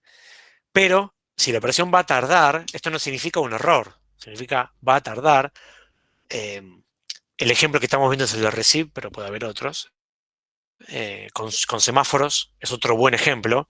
Anótenselo como ejemplo para después cuando veamos la clase de semáforos poder sopesarlo con esto. Si va a tardar mucho y está configurado como bloqueante, el proceso queda bloqueado hasta que ocurra el evento que permita que la función opere, pero si era no bloqueante, entonces no hace nada. La operación vuelve, retorna a la función que la llamó, pero con un código de reintentar, ¿no? ¿Sí? Bueno. Habiendo explicado esto, acá que decíamos, ¿cuándo puede ocurrir esto? Ah, bien, pero porque cambiamos de tema, digamos. Uf, quedé quemado yo de explicar esto, por Dios. No me imagino cómo están ustedes. Y ahora viene esto que también requiere cierta quemadez. Así que, y después de esto terminamos la parte de procesos y hacemos un corte. Ay, me tomaría una coca, pero aguántenme un segundo. Ya vengo.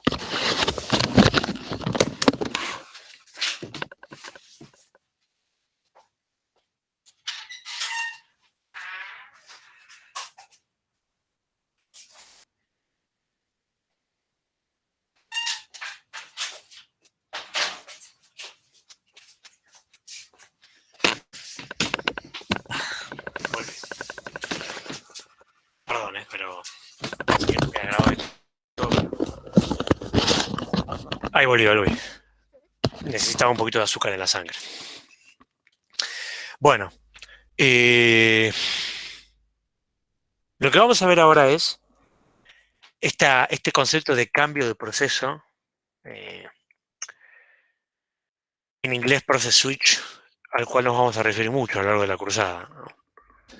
¿Qué es esto que ocurre cuando pasa este instante que veíamos acá? ¿Sí?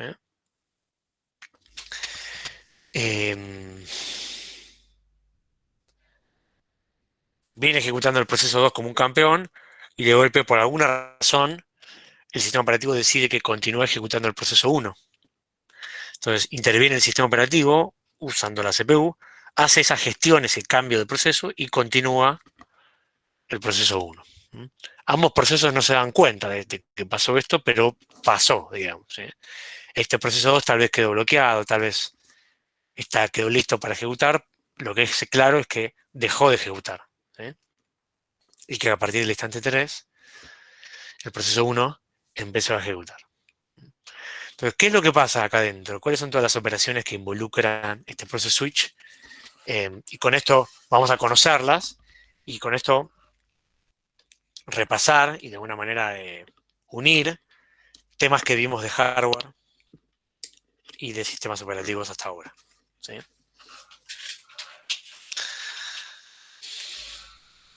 Por tanto, vamos a tomar esto.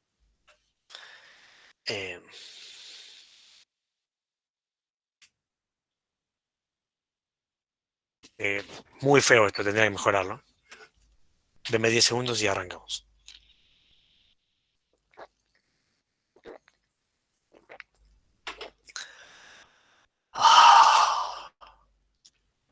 Listo, ya estoy vivo de vuelta. Bueno, en este ejemplo que estamos viendo, es un ejemplo en el cual el proceso venía ejecutando como un campeón. Y vamos a suponer que se produce una interrupción. ¿Sí? Una interrupción puede ser enviada por un dispositivo, puede ser enviada por un reloj, por el reloj del sistema. Lo importante es que esta interrupción es atendida por el sistema operativo, por lo tanto, empieza a ejecutar el sistema operativo inevitablemente. Y como conclusión de atender esa interrupción, el sistema operativo concluye que hay que hacer un process switch. ¿Está bien?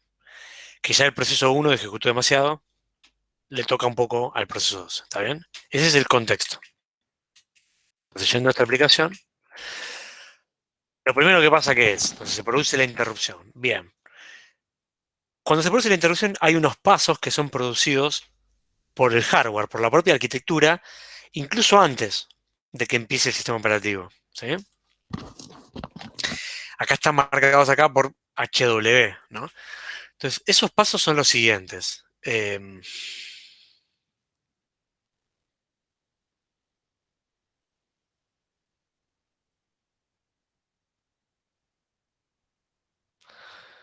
Es un stack del CO esto, ¿no? Sí, está bien. Lo primero que va a hacer el hardware, la arquitectura, acá volvemos a la clase 1, ¿sí? Es decir, bueno, si tiene que empezar a ejecutar el sistema operativo,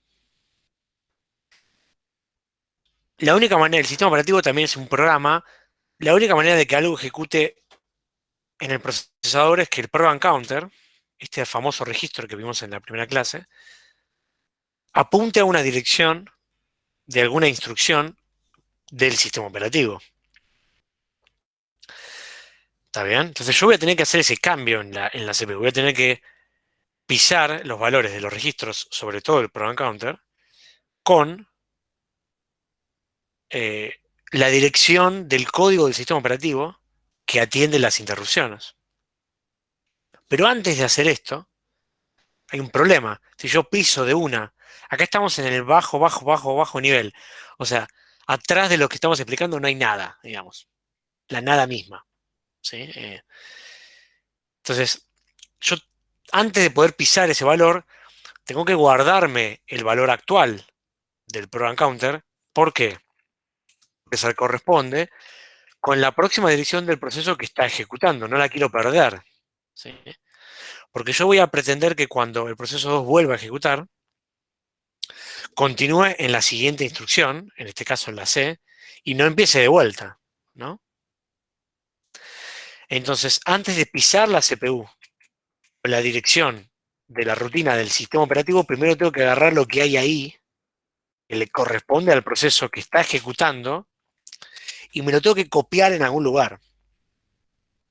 Esto, por Dios, Fede, tenemos que graficarlo mejor en algún momento, porque así yo sé que queda un poco en el aire, ¿no? Entonces, lo que está pasando acá es que el program counter, el valor que tiene el program counter en ese momento que corresponde al proceso, y cierto valor de los registros. Esto significa program status word, es el valor de los registros, de algunos registros del procesador, se llevan, se copian, se llevan a un stack, a una pila del sistema operativo.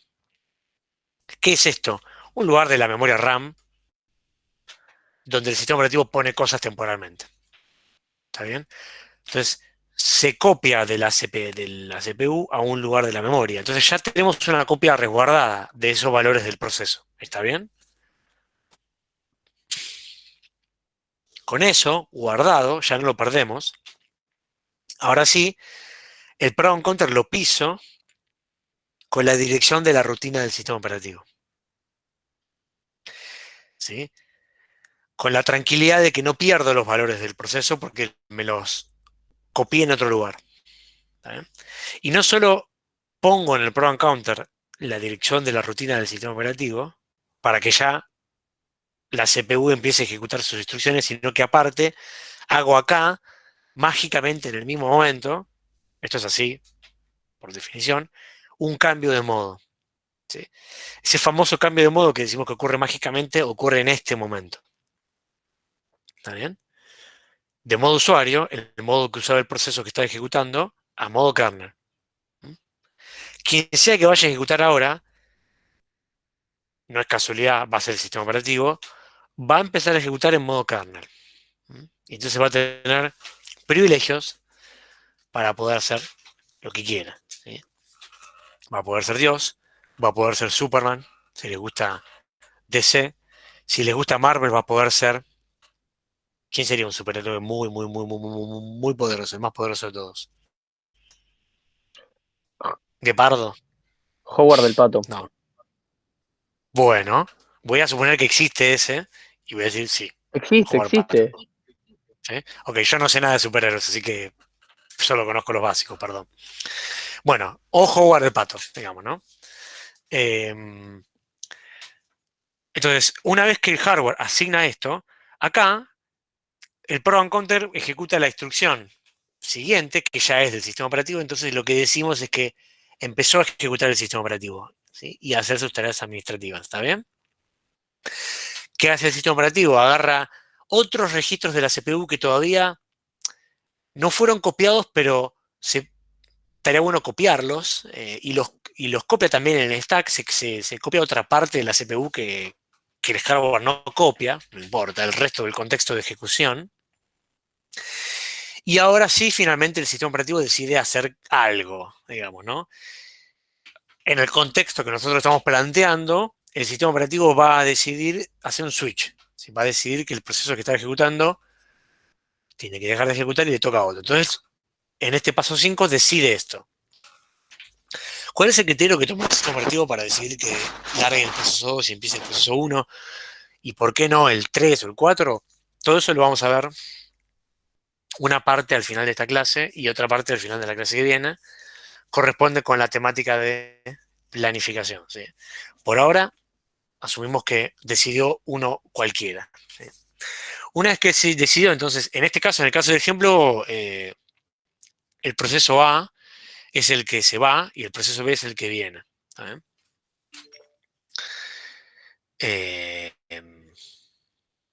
Voy a hacer esto y va a quedar grabado. Bien. Adjunto pruebas. No puede ser. Esto no puede ser real. Realmente es un... Y si lo buscas hay una peli Real Motion que es muy turbia. Pero esto es el Pato Donald, pero más raro, digamos. Se lo copiaron de ahí. De alguna manera. Es factible.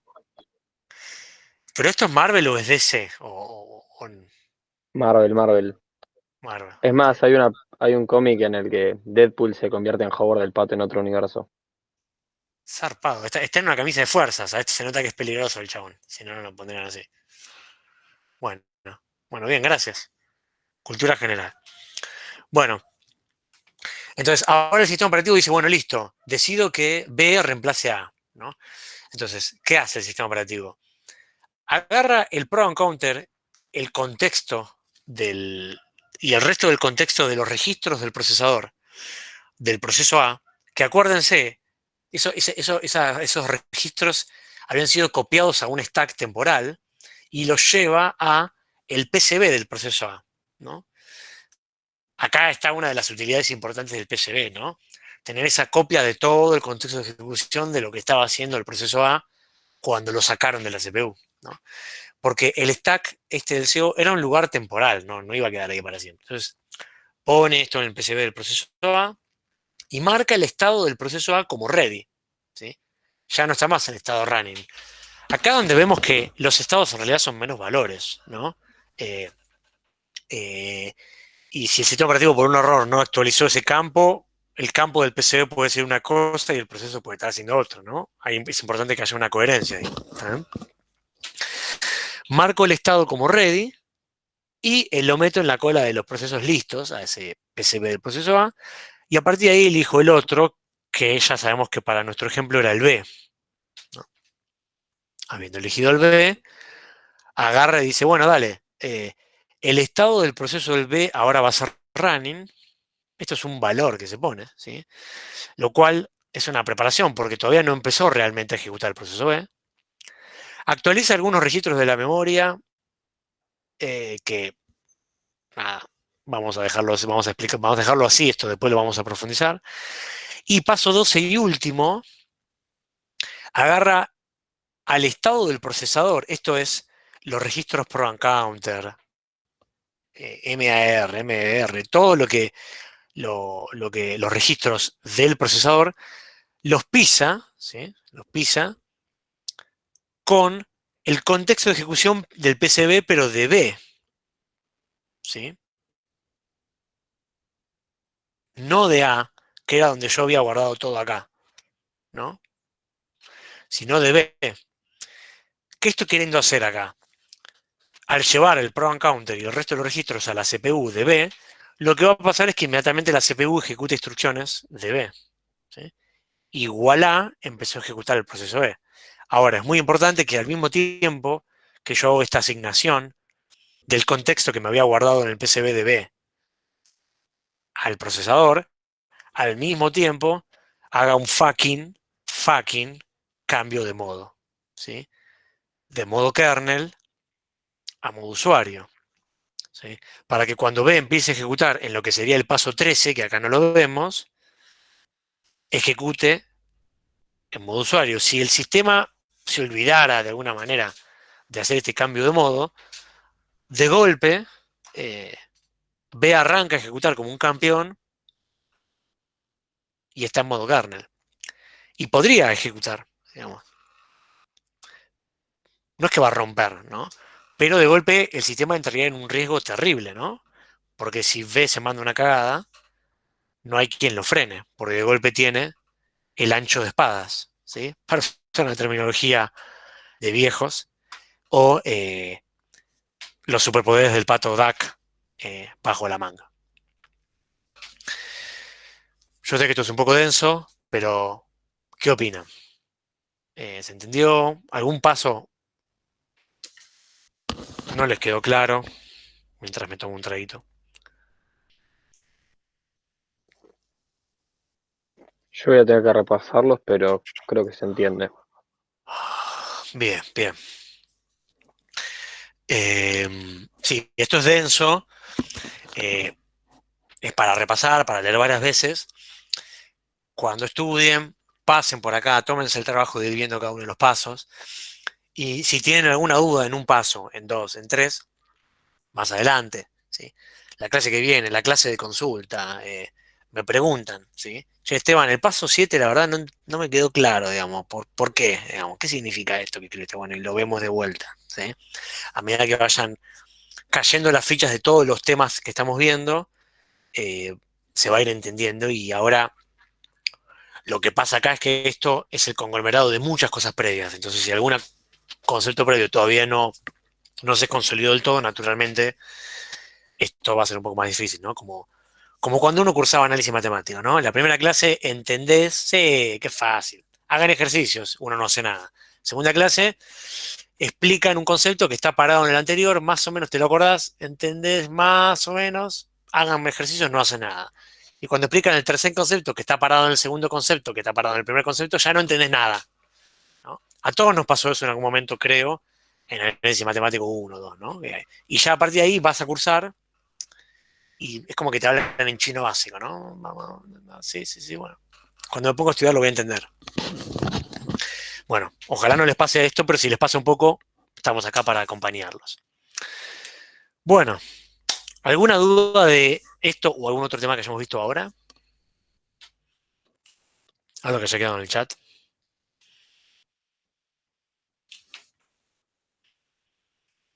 ¿Por qué Sentry? Sentry es un sistema para ver errores. ¿Qué tiene que ver acá? Sentry es como el Superman de Marvel. Ah, ok. Bien ahí, bien ahí. En Marvel yo me acuerdo que estaban estos centinelas que eran como los malos, los que podían matar mutantes y parecían como los más poderosos. Pero claramente no sé nada del tema, digamos. También Magneto se la bancaba bastante. Pero bueno. Bueno, ¿dudas? ¿Ninguna? Bueno, dejamos de grabar.